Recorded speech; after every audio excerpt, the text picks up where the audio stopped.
যে পুলিশ আইনকে সমাজের স্বার্থে প্রয়োগ করেন সে পুলিশই বারবার আইন ভাঙছেন। পুলিশ কর্তার এসকর্ট গাড়ির ধাক্কায় গুরুতর আহত দম্পতি ও তাদের শিশু সন্তান। অভিযোগ, আহতদের সাহায্য না করে পুলিশ আধিকারিকের গাড়ি নিয়ে পালিয়ে যায়। ন্যূনতম মানবিকতা পর্যন্ত দেখালো না ওই পুলিশ কর্তার পুলিশ বাহিনী।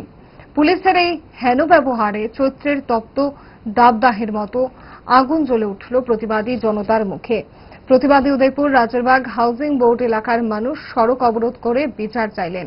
সাধারণ জনগণের গাড়ির কাগজপত্র না থাকলে এবং একটু গতিতে থাকলে জরিমানা করা হয়, পাশাপাশি মামলায় জড়িয়ে দেওয়া হয়। কিন্তু পুলিশের গাড়ি দুরন্ত গতিতে দুর্ঘটনার কবলে পড়লে পুলিশ কোনো ব্যবস্থা নিচ্ছে না বলে প্রশ্ন তুললেন উদয়পুরের জনগণ। যদিও উত্তেজিত সড়ক অবরোধকারীদের সামনে উদয়পুরের পুলিশ মহকুমা আধিকারিক নির্মাণ দাস সঠিক কোনো জবাব দিতে পারলেন না। পুলিশের এই হেন ভূমিকায় তীব্র ক্ষোভের বহিঃপ্রকাশ ঘটে। তোমরা দাঁড়াও, তারা হাসপাতাল পাঠাও, ঠিক আছে? অ্যাক্সিডেন্ট হইতে পারে, তোমরা দাঁড়াও, পাঠাও বাইরে দিয়ে। তারা গেল গা ওই জুড়ি এমন দাঁড়াইছো, এবার আরেকটা গাড়ি আসতো, যেই সাইড থেকে লুকাইছে তারাও কান্দে গেছে। এটা কোনো কথা হইল না। গাড়িটা কোন দিক থেকে কোন দিকে যাচ্ছিল?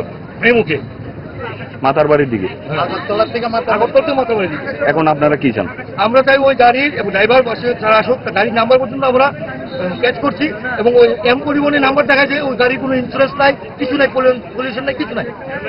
এটা কি পুলিশের কোনো উচ্চপদস্থ আধিকারিকের? এটা জানি না, এসকর্টের গাড়ি আসতো।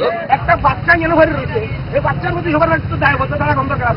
আমি তাহলে ডাক্তার সামনে লইয়া তাহলে বাচ্চাটা লয়ে গেছিল, তাহলে আইসে নাকি আইসে না, বরং হেয়ার স্টাইল লয়ে গেছে।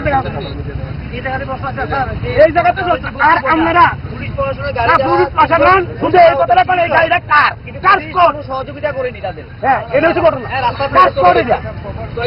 এই জায়গাটা যাতে বাঁচায় না দেওয়া হয়। না না, বাচ্চায় দিব কেনা যারা আমরা এর আগে উদয়পুর ছনবনে এই ধরনের কিন্তু ঘটনা হয়েছে। অনেক ঘটনা। বারবার পুলিশের গাড়িতে এই ধরনের ঘটনা ঘটছে রাজ্যের মতো উদয়পুরের বুকে। পুলিশ কি ব্যবস্থা নিচ্ছে এই বিষয়ে?